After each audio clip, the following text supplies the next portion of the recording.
Welcome to the I Am Pausing podcast. I'm your host, Hannah, sitting down with leaders and experts at the forefront of performance and well-being. Join me for conversations about the science of rest, the cost of burnout, and the truth about real success. Settle in with a cup of tea and let's pause together.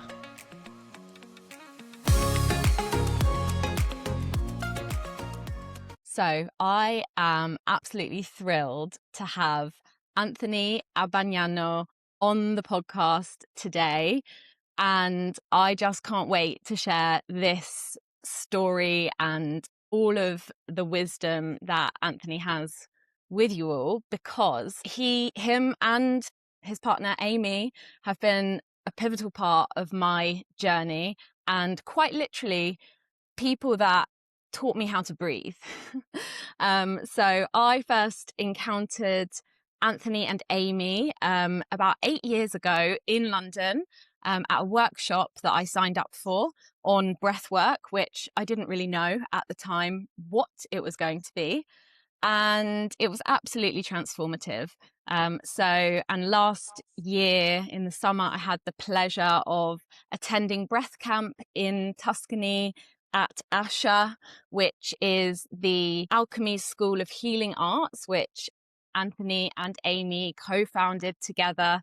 And it's just an absolutely paradise, idyllic place where honestly so much shifted for me after attending that week last August. I'm sure we'll get into it. But Anthony is also the author of multiple books, but his latest book, which I have right here, Outer Chaos, Inner Calm, is absolutely incredible.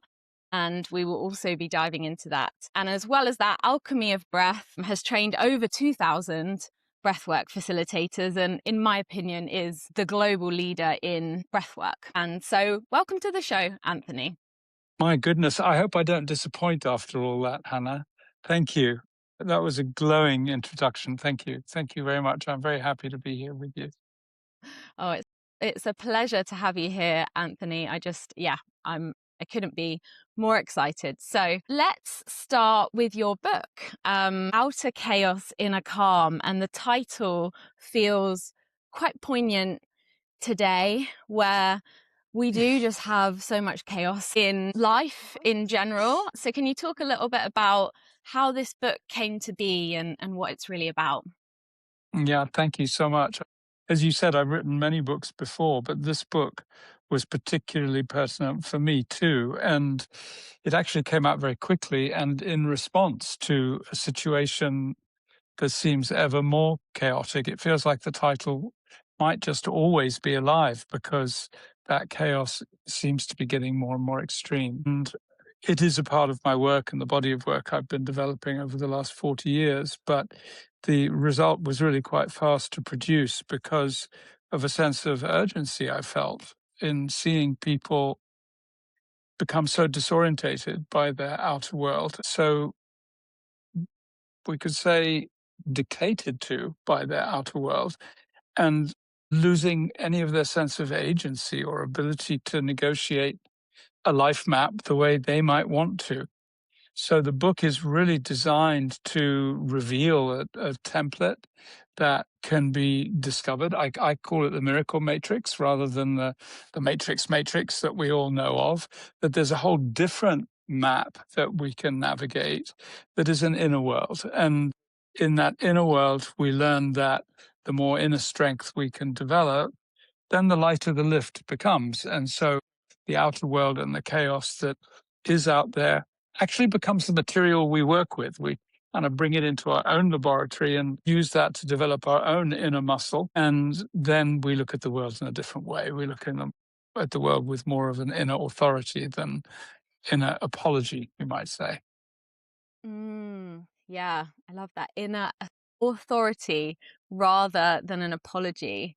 Yeah. That resonates with me as someone who I'd like to call myself before a serial people pleaser, always, kind of apologizing for just existing. But yeah, so this book really is about how we can come back to our own authentic authority, is what you're saying.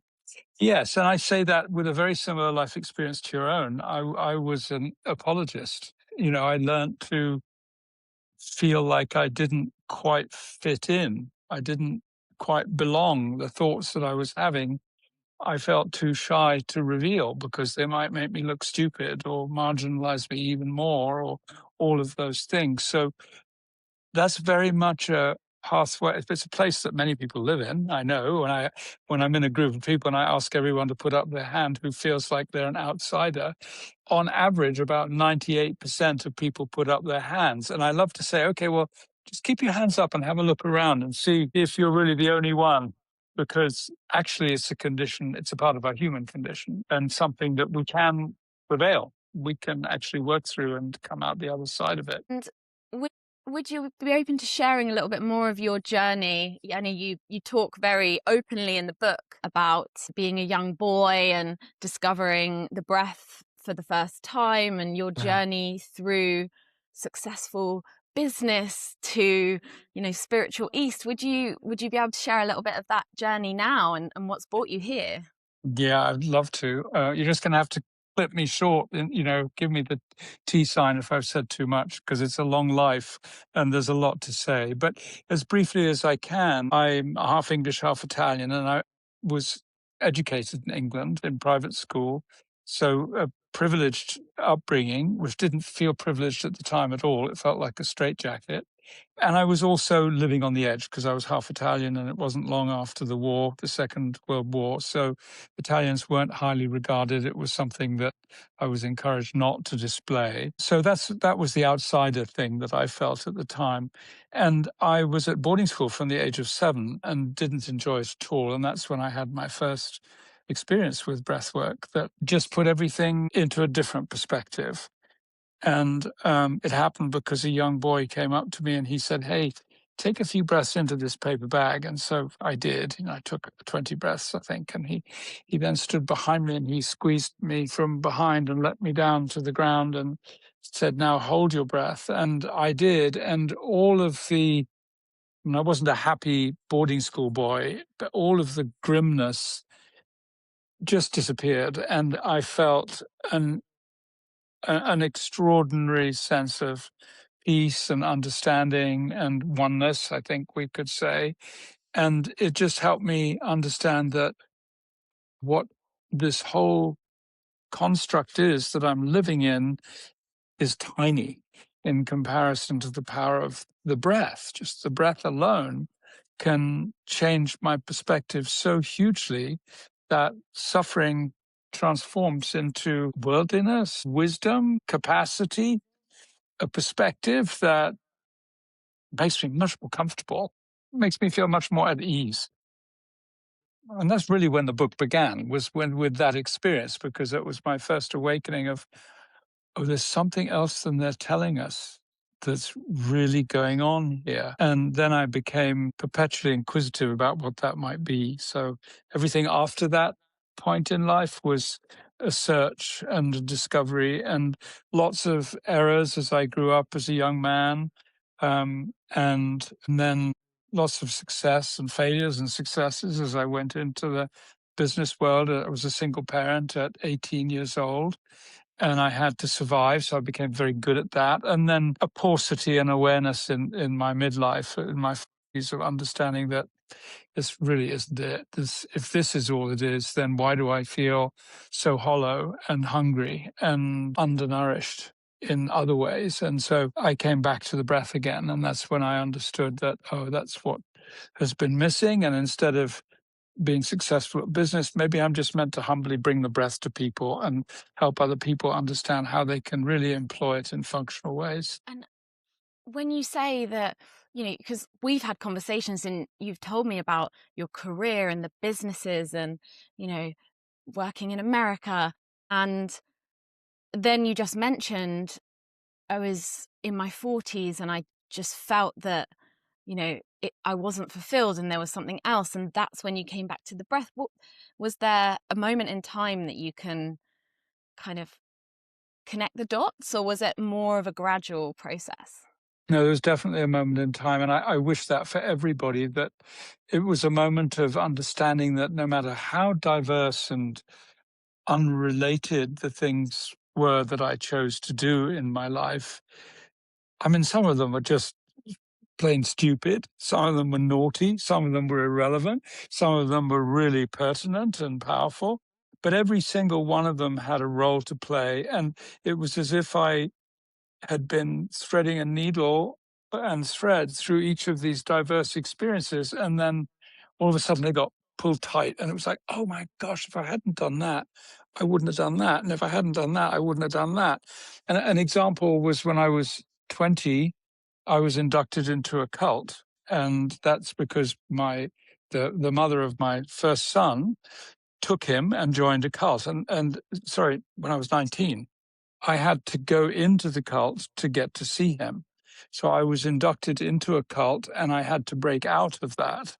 And that was, as a young age like that, was, was life threatening for me. It was like my very existence was being stifled, and it had cast a shadow over my life for about 30 years afterwards. If I hadn't had that experience, though, I wouldn't have known how to run a breathwork movement without it becoming a cult. And in fact, sometimes people say, "Is alchemy a cult?" And I say, it makes me chuckle. I said, "I promise you one thing that it will never be is a cult, because I want to feel that I can support you being empowered, not disempowered, not obedient to me. That's not really what it's about at all." So that just shows how a really sort of adverse and challenging experience could actually have been such a guiding force in my life, and it really has. It's been a. I'm grateful even for that very dark period of my life. Oh, wow. And I had no idea about that part of your story. Yeah, that's another book. Yeah. Wow. Yeah, I'm so curious about how long were you in the cult for? I wasn't in there for long. Okay. I was in there for only 10 days. Okay. And I had to run away. I mean, I had to break out and run away. But it wasn't that so much as the how. I mean, it was just such a devastating experience. In order to, the psychological process that they put you through in those days was one that led you to believe that you would either stay in the family with a capital F, your new family, or you would go into the arms of the devil. And over this period of this induction period, which took about 8 or 9 days, I was underfed, underslept, love bombed. And, the whole thing was designed to make me join. And those were my choices. In my awareness, that's all I understood, is I can either join this or I'm going to the devil, and I'm going to choose to go to the devil because this doesn't feel right to me. I cannot do what they're asking me to do. So that's when I learned to really live in the darkness. And how do you negotiate that self-hatred of like, am I the am I am I the evil one, and that was a horrid period of my life. But I think, again, what that did was it helped me understand that that's actually a question that we all have. Many of us don't ask it, many of us can deflect or avoid it, but if we're really going to be truthful about who we are as authentic human beings, we really do need to understand that we do have a shadow, and that to pretend it's not there then kind of makes us half present and half not, because half of us is hidden away. So a lot of my work with breath is helping people learn to love themselves and accept themselves. And that includes the dark bits too. And I don't think I could be as good at what I do if I hadn't had to do that in my own life. And what took me 25 to 30 years to step out of that self-hatred that was always lurking, I've I've I've now managed to make into even 60 minutes for someone to be able to do it in a much shorter period of time, and to achieve a sense of resolution and lightness and buoyancy and appropriate self-appreciation, and be in gratitude for this life that we're given. You weren't expecting this, were you? Yeah, no, I wasn't expecting you to talk about that.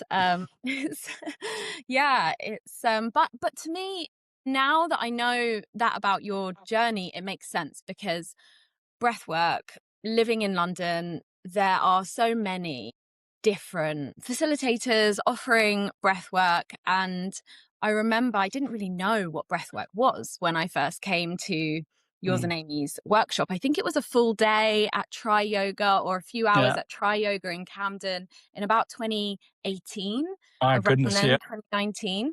And I just thought, well, I go to yoga, I see these posters in the studio, let's just go see what it's like. But my fear with going to things like that is, oh, is it going to be too spiritual and woo woo? Is it going to be too kind of, I feel a bit culty? And that is the energy that I got as soon as I came into the room. And for the rest of the experiences that I've had with you, is that this bridge between the spiritual and ancient wisdom that Mm. exists, comes from the East, and modern science, practical techniques, and a Mm. real grounded sort of experience in things, and doesn't feel culty at all. So that experience that you had, I feel, could come full circle, and someone like me can feel that from your teachings. Yeah. Yeah. Good. I'm glad. That means it's working. Yeah. I could make many naughty jokes at this point, but I won't. Just don't put me on an ulcer anywhere. I do remember being at because when you do what I do, a lot of people come to you with enormous amounts of gratitude when they manage to turn their lives around and accomplish transitions and do things that they didn't think they would be able to do and build confidence and all of those things. It will be easy to get big headed, but this head is still the same one, thank goodness. I remember once I was in Indonesia and doing a large group, and I got so concerned about this accolade that one gets as a breath worker that I put an empty cushion next to me on the floor. We were sitting in a big circle, and everybody said, "Can I sit there?" I said, "No, you can't sit there. That's where the guru sits, and it's going to stay empty. It's not where I sit." It saddens me in the breathwork world today that I think we see a lot of self glorification and self proclamation, which isn't really appropriate. All this is the air that we breathe, and we're just learning secrets that have been secrets for thousands of years. And of course, like little kids in the playground, we get super excited and think about all the things we can do and we can be. But actually, it's not grounded because it's air, but it is practical and it is functional, and it is about learning at the first stage to regulate my own nervous system and to make sure I can be calm in a chaotic world.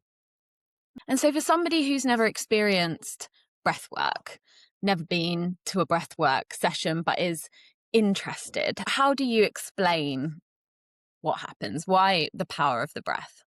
Well, that's a big one. I don't know if I'm going to be able to figure out the best way to explain this in just this lifetime.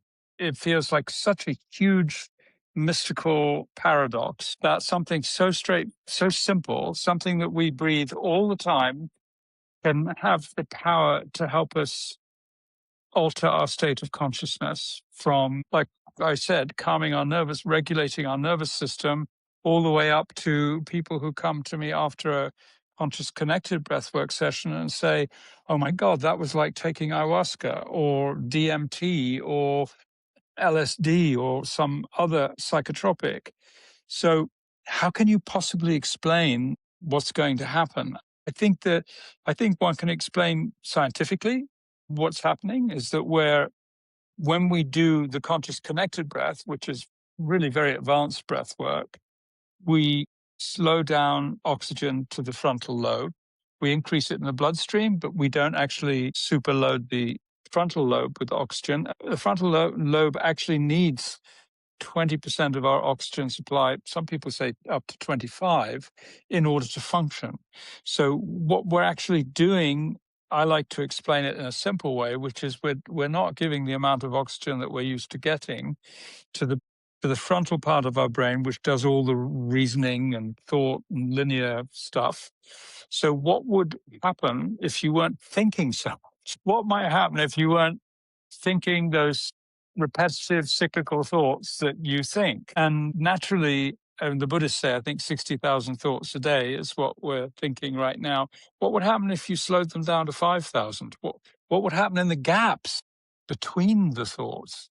Now, I remember a great teacher once said, intellect is the power of thinking, but intelligence is what exists in between the thoughts.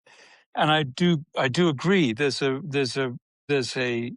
in the absence of processed thinking, there's another kind of awareness that we hardly ever glimpse.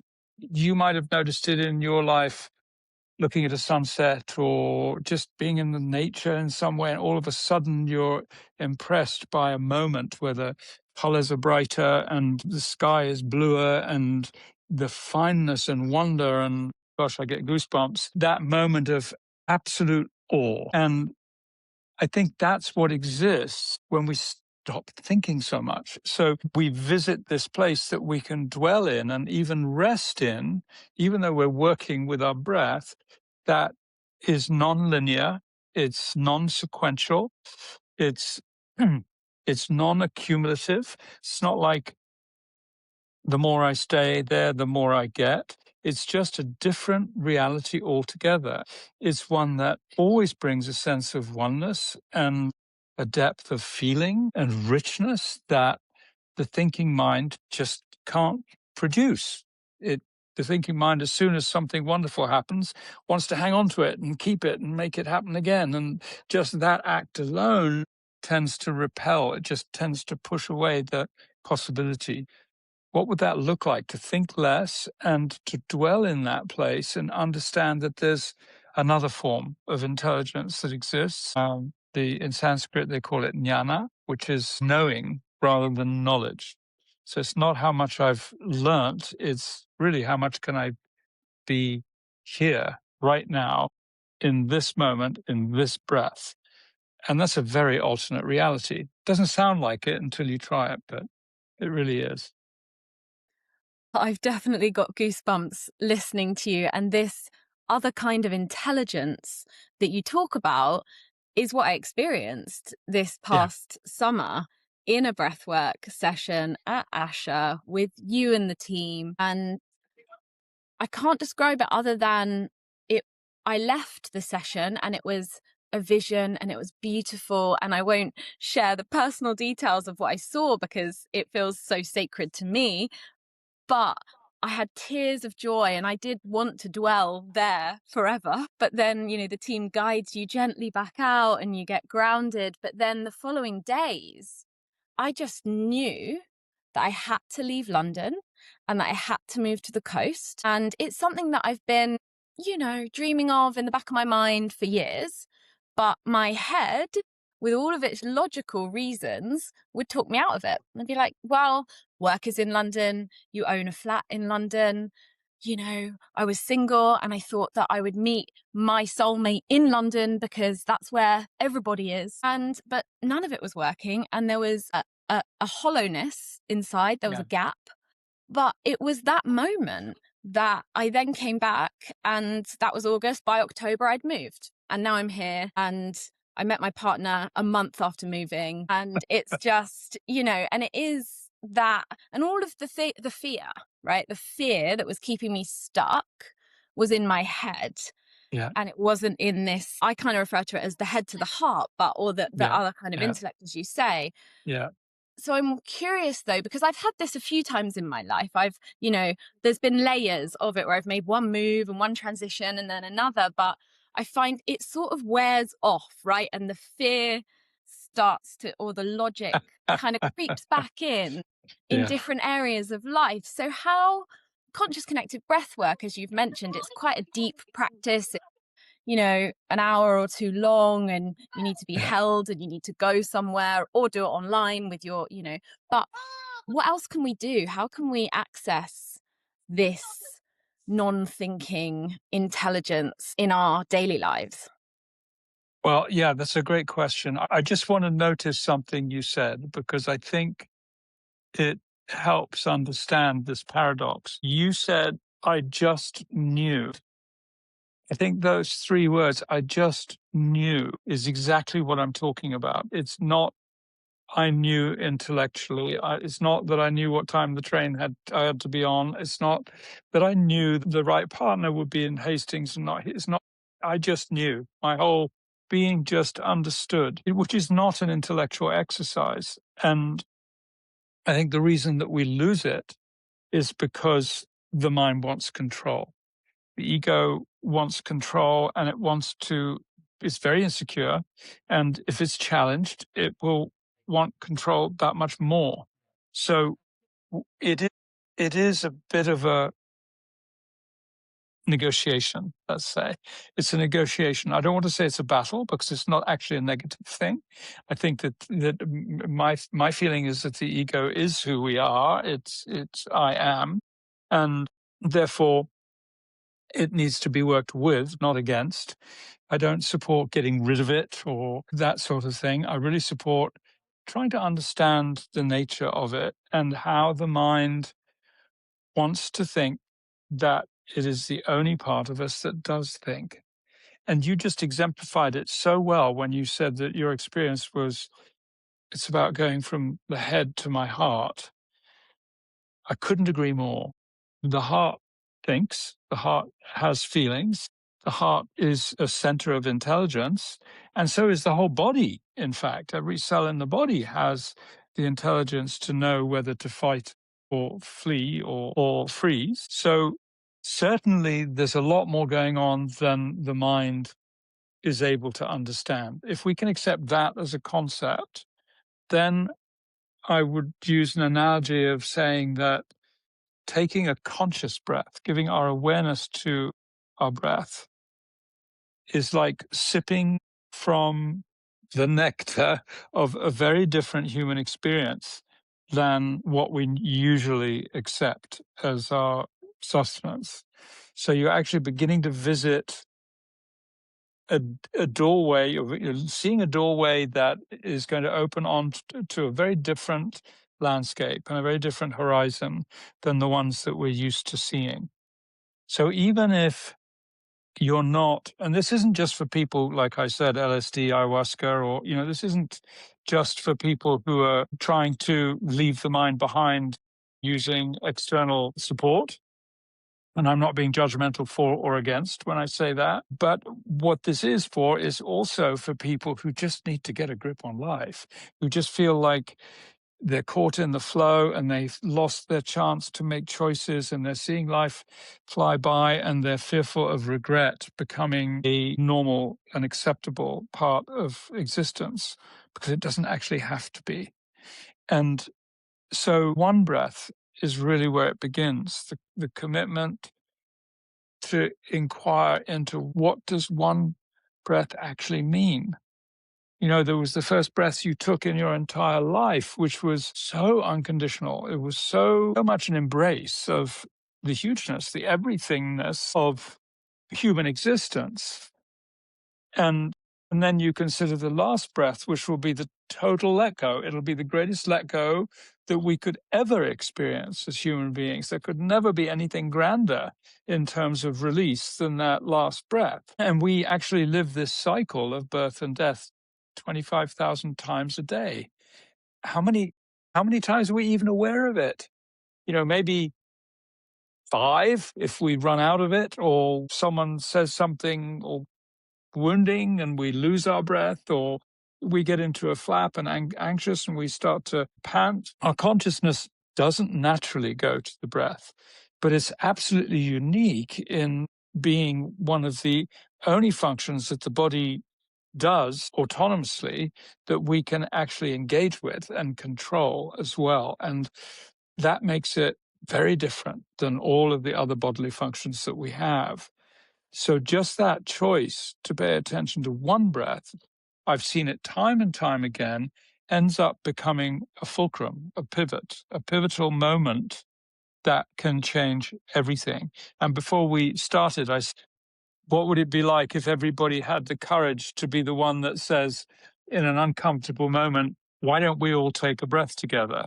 Because that's always the wise one, right? And everybody's like, thank God he said that. Now things can begin to settle a little bit.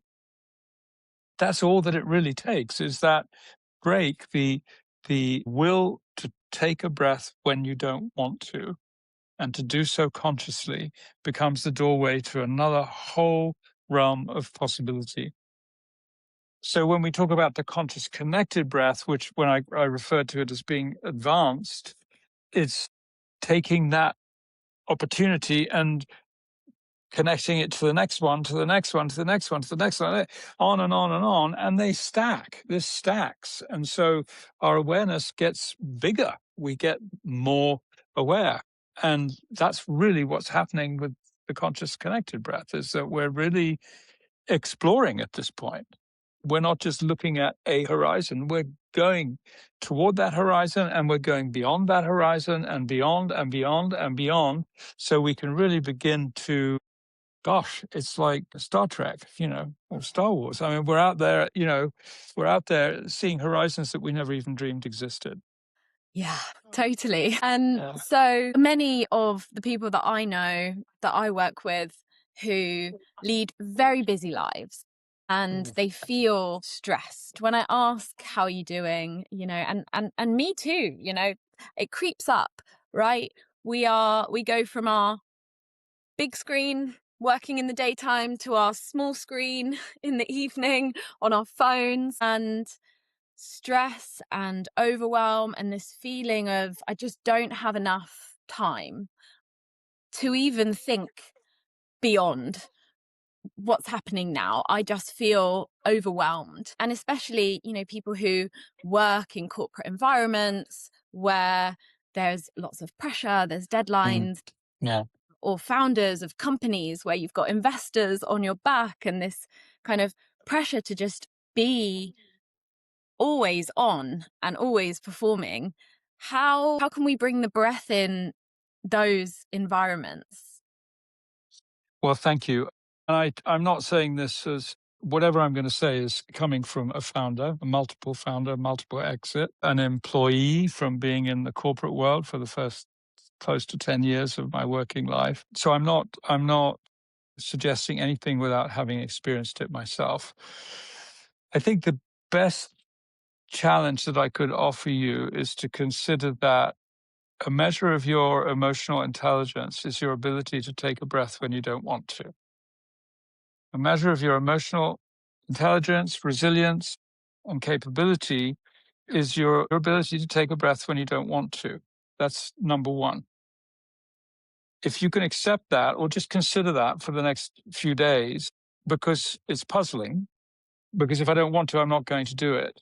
It reminds me of a story. I was returning my car to Gatwick Airport, and it was an off-site car rental at the Holiday Inn or something like that.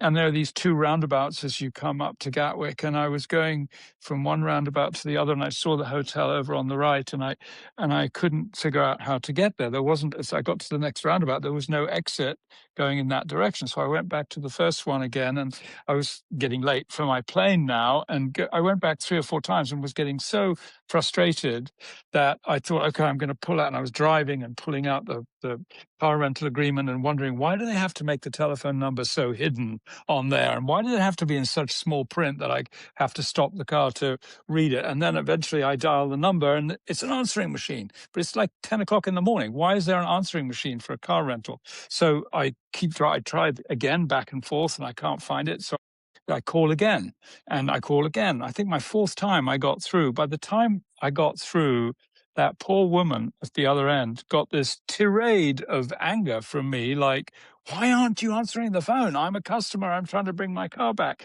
And she said to me, why don't we just take a breath? And I was already working with the breath, but it took someone else to remind me of the ridiculousness of what I was doing.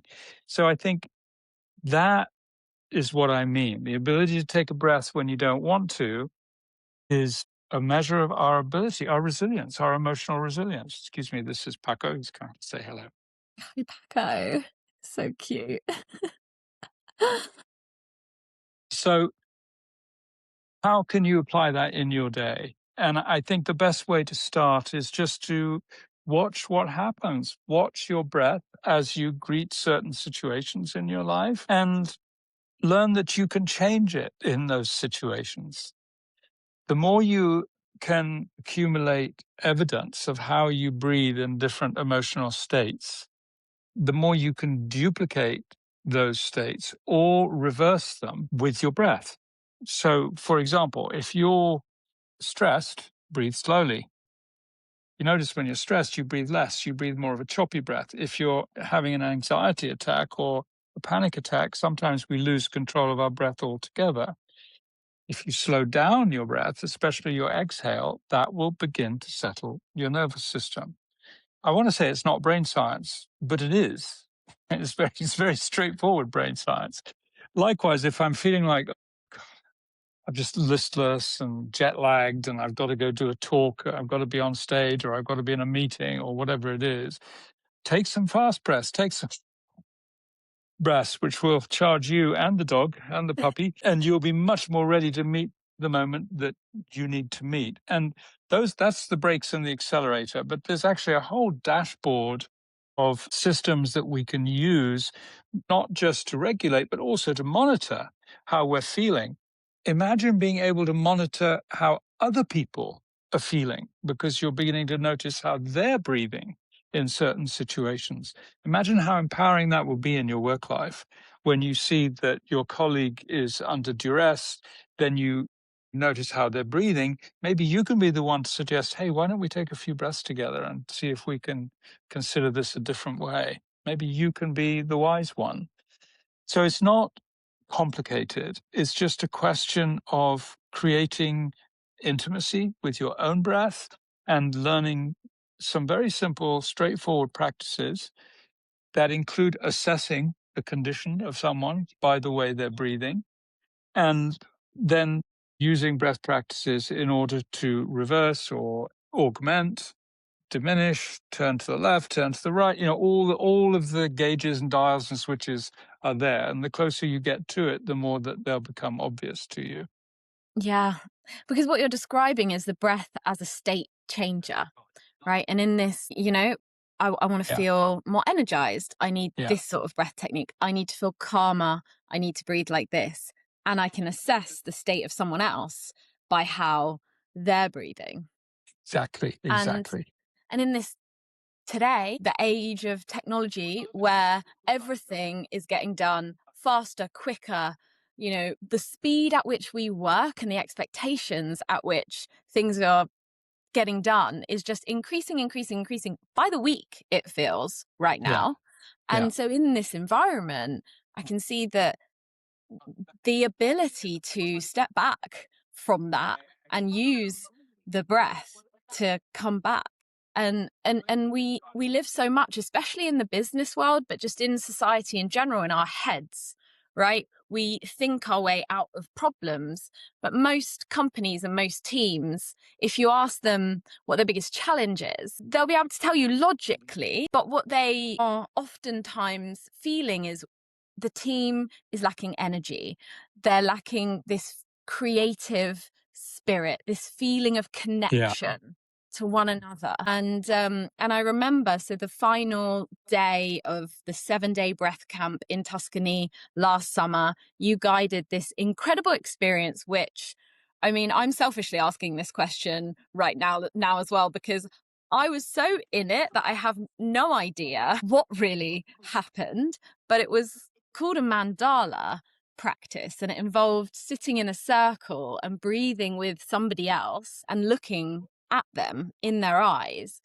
And it was so powerful for me. I felt so many different emotions, and I don't even know how long it lasted, whether it was an hour or 5, but over the course of that space of time, I seemed to work through so many of these niggles that have just been in the back of my mind, that relationship with that person that feels a little bit difficult. I came out with a new sense of forgiveness, a new sense of gratitude. So for me, and I guess also tying it back to what we're talking about, for a team, right? For people who work Yeah. together every day and have to show up and have that professional relationship, What is that practice and how might you apply it to that sort of setting? Oh my goodness. Well, I wouldn't take it to the boardroom on day one, I must say, but I have taken it into some extraordinary situations. I remember there was a sages and scientists convention in Mallorca a couple of years ago, and I had the sages were the easy ones, but the scientists were a bit more difficult. They were like boffins, and they all gathered together, highly gifted people, you know, incredibly gifted people, and a great combination of people. And we were sitting on chairs, and it was all very different than the one that you experienced. But it's amazing what it does if people have the courage to go through the experience. It's almost it's miraculous what happens when you sit in a circle and you breathe with other people, and cringingly scary if you're listening to me now thinking of yourself doing it. So I don't want to overwhelm you, but I have done it with many founders. I have a founders breathwork club. I've done it with the intelligent change community, that is a community of entrepreneurs, mostly tech entrepreneurs. And wherever I've done it, in whichever event it's been, I've done it with Hoda Kotb in the US, with her following her Joy 101 app. Wherever it's done, it's always the high point of the event, of the retreat or the gathering. And I think the reason is because it's about intimacy with each other, because of our intimacy with the breath and because of our intimacy with ourselves. So we know underneath that we want to be seen.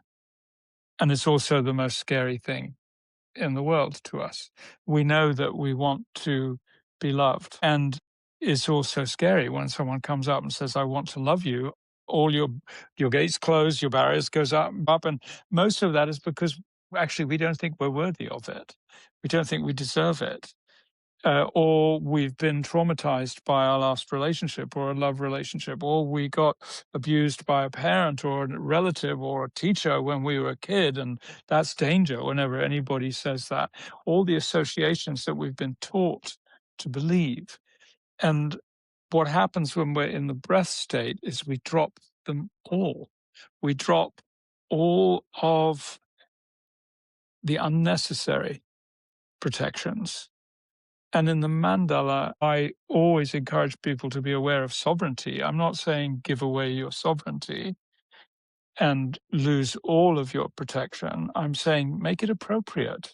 Because actually now you're sitting across from someone and you're breathing together. Nobody's going to jump on you. Nobody's going to take your number after. Nobody's going to, this is just an experience in this moment that you get to safely explore the human condition and your own emotions and how it is to be seen. What would it be like just to try and be on that tender edge that we all have? And invariably, the experience, we break through. And it's so heartening to see that we can do that. Now, in companies where I've worked with people and I've done the mandala before, everybody comes out locked on to vision, locked on to mission, locked on to each other's success. I want you to do well. I'm going to do what I can to help you reach your highest potential. I know you want me to as well. All of the corporate ugliness that I grew up in when I was in the States and in England in the 70s, in the work world, yeah. Was so brutal. Like everybody was looking for the avenue that they could get to the gold first. Didn't matter who they had to tread on, who they had to sweep aside, who they had to talk behind their backs about, who they had to backstab.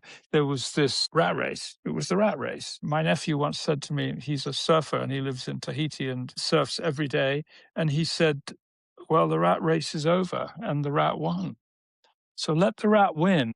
There's something else going on underneath. And if we're willing just to just to slow down and to pay attention to what is between those thoughts, there's a world of wealth there that is spectacular. I couldn't agree more. And you said the rat race is over, but I do think that still exists. Not everywhere. We are Yeah. waking up. Yeah. But I think that's what's so exciting about the work that you and Alchemy do with, you've got the individuals that you work with, training, breathwork facilitators on one side, and then on the other side, working with leaders and businesses. I just think, I mean, that's my mission with my business, is to change the way that we live and work. And the Yeah. breath is such a accessible way to do that. Yeah. Yeah, it is indeed. When Ryan says that to me, he says, I mean, he's left the rat race. That's what he's saying. And I think that I have too. I don't want to be a part of that part of business. I think there's something so healthy in the business world that lies in there that's waiting. It's the kernel that's waiting to be uncovered, that, people, purpose, profit can all be in the same mixing bowl and do very well. There's nothing shameful about it. It can be a very beautiful thing and can do a lot of good in the world too. I admire people like Richard Branson and those people ages past who showed us that there was a new way of doing business, and that's what I'm all up for supporting. Is to let the rat race be over there, but let's create something more helpful uh, and mindful and mentally wealthful as well. So, what's next? I mean, your book is, I've read it once, and it's got all of my, my scribbles in it, where I've been working through it and, started on, there's an incredible exercise in this book, which I've started, but again, you get busy with life and things kind of fall down, but I know I want to complete it, which is writing your life story Yeah. 7 years at a time. And I did it, and I got to about the first 14 years because I just had so much to say. But it was a really interesting process of going back to old photos and going back to old journals and piecing things together, and then having those conversations with family members about that time and asking Uh, questions. And I know that you speak a lot as well about, well, I've heard you speak about the inner child and how we can use this dialogue with ourselves, with our younger selves, to live more fully today. And for someone, when I first heard the term inner child, I was like, I don't really understand. Again, it's that sort of woo woo. So for someone that's never heard of an inner child dialogue or thought about thinking about writing their life story, how would you explain that process and the benefit of it? yeah, thank you. Well, the it's a big exercise, the one that you're doing. So I'm not surprised. It takes a little while to go through all the 7 year pieces, 7 year patches of one's life. Maybe a softer and easier way to do it is just to pick one event, one positive event, one challenging event in each 7 year period, and then use Mm. that as your paving stone. And then the more you reflect, the more will come. Mm. But the idea is really to take stock of the it's really to become a detective of your own human experience rather than the experiencer. So you begin to observe your life and to study it in a slightly less attached way, as if you were a scientist or, as I said, a detective, and to notice what were the things that happened to you that expanded your life and gave you more confidence and helped you feel better about this human journey we make? And what were the things that actually constrained you? I'll give you an example. I was born a cesarean, and I was born in 1954. And in those days, they cut my mum open and they took out her organs from her body in order to deliver the child, me. Now, in order for that to happen, she had to be under a very powerful anesthetic, and it takes about 45 seconds for that anesthetic to get to the baby through the umbilical cord. So when I was born, I was not really conscious. They had to really whack me to bring me to life.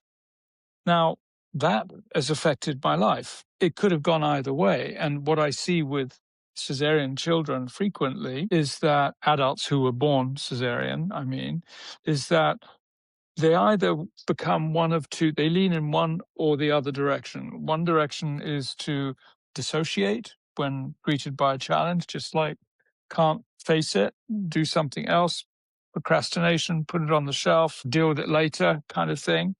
And those that have learned to prevail are ones that really grapple, like, okay, that's where I'm going to go. I'm going to correct this. And I think all of us who are cesareans lean one way or the other in different moments, right? It's not one is for all or it's always the same. Life is moving and fluid and changes happen.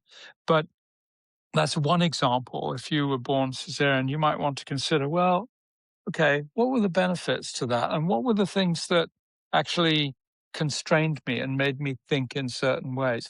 Another one is someone who's born late, this is almost a cliche, is often someone who shows up late or early. It- and Yeah. and all that, I think there are, like, when I teach my students, I think there are 8 pages of one-line entries, twin or death of a twin, or born early, born late, born breech, born, whatever, habits of the mother, coffee drinker, cigarettes, all of those things actually have an imprint on the lives that we live. So this process of looking at the 7-year period is really about getting some sense of measure, and by doing so, enabling ourselves to make some choices, especially choosing when we lost our choice in the first place. So if we can, if I can look at that, the obvious result of being a cesarean is that I will dissociate. As soon as I know that, then I can make a fresh choice and say, okay, I'm going to make a practice every time I feel uncomfortable of going there, rather than walking away from it. And so that then becomes my practice. So then I can prevail. So that's how we can use it. And once we do that, every choice that we make, especially every choice that we replace, especially those unconscious choices that really it wasn't for us to choose, someone else chose for us. If we can gain that right to choose, that's the beginning of really gaining agency. So this isn't just behavioral psychology. This is really working at a deep root level that gives us a core strength that is going to change the way we see the world. It's going to change our perspective as to what this outer chaos really looks like.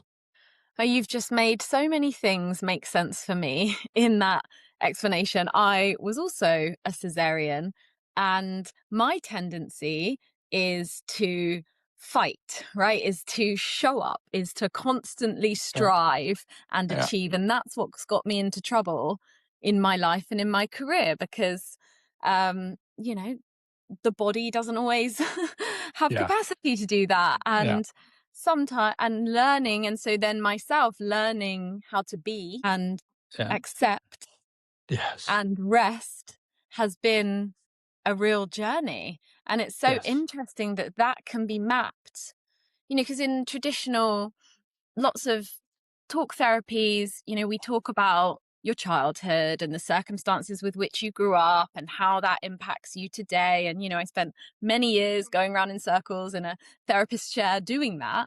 But to map it all the way back to your first breath and how you entered the world is so, yeah, just kind of crazy, but it makes sense.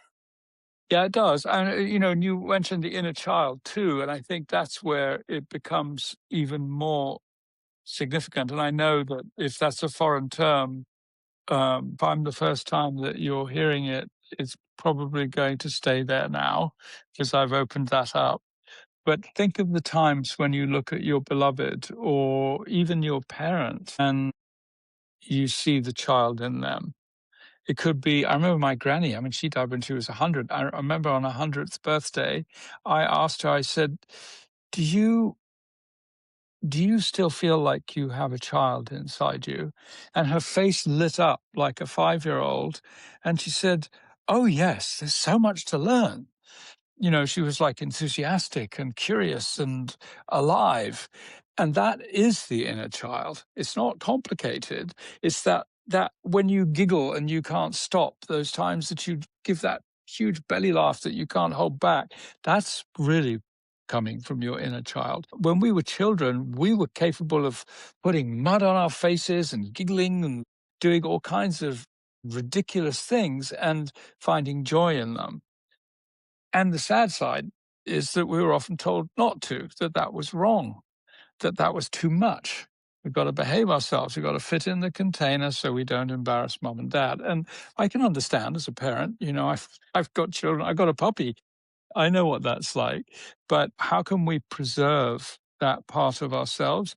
How can we help our children preserve that part of themselves? And how can we reclaim that part of ourselves if we feel that it's distant from us? And I think when you, especially in the business world, we're on all the time. It's like, okay, I'm just going to keep breathing in and I'm never going to breathe out. It's like, how long can we do that before we explode with all the stress and the cortisol and the norepinephrine and adrenaline and production and optimization? And for goodness sake, already, let's take that breath. Let's take that breath and understand that there is a better way. There's a way to be even and balanced and actually a whole lot more caring. And that starts with ourselves. You know, I, so many of us have an inner judge, right? So many of us have this inner critic that's ready to put us down. And we talk about getting rid of it. I've got to get rid of my inner critic. He's just causing me havoc. I've got to kick him down the road somewhere. I posit that this inner judge is actually the inner child that's unhappy. And it's repeating a voice that it was told to be different when it was a child. And so it's become this sort of repetitive statement or mantra, if you will, that we now get to judge ourselves. We now tell ourselves we're not ready, we're not good enough, we don't belong, we're not lovable, we're just not worth it, And then we spend our superficial part of our lives trying to cover that up and pretend that we are. So I'm going to work even harder. I'm going to get that whip. I'm going to whip myself on faster and harder to get to be the first to win the race. And that's not helping us. That's not helping us as individuals. It's not really helping the company we work with. It's not really helping our customers either. And I know that, as the founder of Alchemy 15 years ago, there was a time when we got so caught up in the business world. We had to do our marketing, we had to meet our costs, we had to, all of these things. It's easy to lose the heart of what you're doing. And here we are helping people find the heart of what they're doing. I mean, I couldn't think of anything. My inner judge had a great old time with that one. Like, what are you doing, Anthony? And then we stopped. I stopped for a year. We stopped everything for a year just to take stock and to look at where things went off by that 1 degree that ended up becoming more and more significant a departure from really the core truth of what we live. And it took that year to bring us back into harmony, into alignment again with our real purpose, which is to help people use the breath. So I think a lot of companies suffer from that. And I think if you, as a member of a company, suffer from this optimization ultimatum that it feels like we're facing, you really need to learn to balance your system. And if you do that, other people around you will notice and they will ask you for your support, and you can help them too. And we can really change this business culture we live in one breath at a time, but we really can change it. And that is what's so inspiring about this whole thing, right? It is rocket science, like you said, but it isn't. It is science, but it isn't. It's so fundamentally simple. Yeah. And yeah, I just think that the work that you're doing is so necessary and so powerful. And it's very inspiring that you took that year to realign. And I had a similar thing. When I first launched this business, I am pausing nearly 4 years ago now. After a year of launching it, I burnt out. And that was the reason why I started the business, to help people not burn Yeah. out, because I had burnt out and I had a complete meltdown. And I said to my coach, I can't do it. I'm going to have to close it down. Who's going to listen to me when that's what I'm doing? But we teach what we need to learn, right? And that's how we get here. Yeah, busted. Yes, absolutely.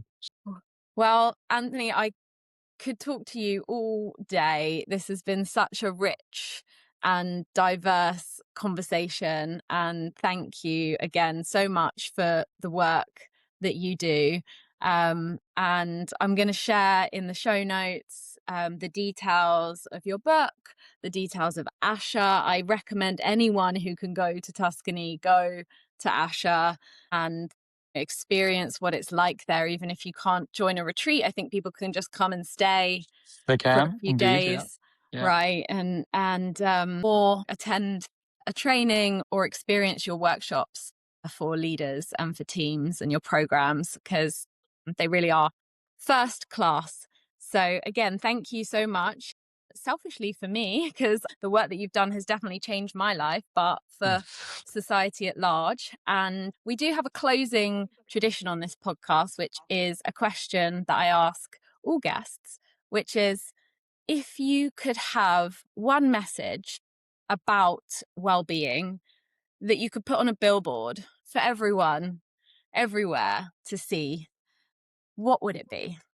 How can you show love for yourself today? Wow. How can you show love for yourself today? I hope that's something. Yeah. I'd like to see that on a billboard. Yeah. Because it trickles out, right? Yeah. It does. It does. Yeah. What goes in comes out. Amazing. I thought you were going to say, why don't we take a breath together? Yeah. I thought about that. There's always time to take a breath. There's always time to take a breath. Yeah. Yeah. Two really, really great ones. Well, Yeah. thank you. Thank you so much, God Anthony. bless you. Thank you, Hannah. It's been a pleasure. It's been And I amazing. didn't know that this little fellow was going to be such a fundamental part of it, but he has been. So thank you for welcoming him. Oh, I remember meeting him in the summer in Italy, and he is just so full of joy. It was really comforting, actually, having all of the dogs, because you've got multiple dogs at the property, Yeah. because Yeah. I have a soulmate dog, Alfred, and yeah, it's hard to be apart from him. Yeah, Yeah. nice that he made an appearance. Yeah. Thank you. Yeah. Thank you, Hannah. It's been a pleasure.